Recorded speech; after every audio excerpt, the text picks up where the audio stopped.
Yo la team, aujourd'hui on va parler du livre Saison sauvage de Kathleen Marks. Donc si ça vous intéresse, je vous dis à tout de suite.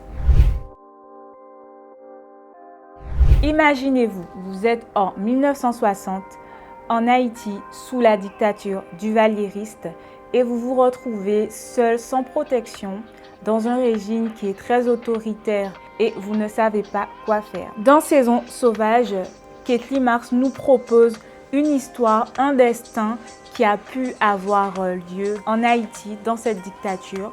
Bien souvent, comme on le sait, dans les régimes dictatoriaux, il y avait énormément d'injustices, notamment par rapport à tout ce qui pouvait représenter l'opposition, donc les journalistes, les intellectuels.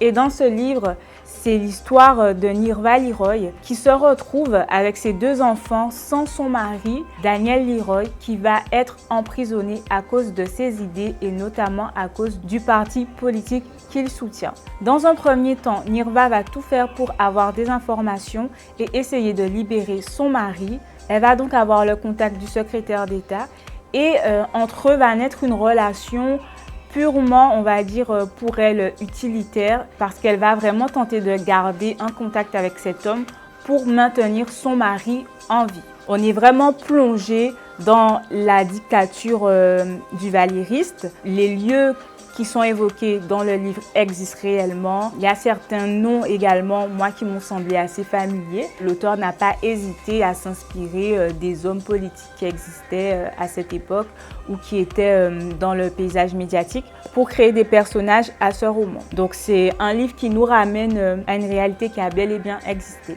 Kathleen Marks est une femme de lettres haïtienne.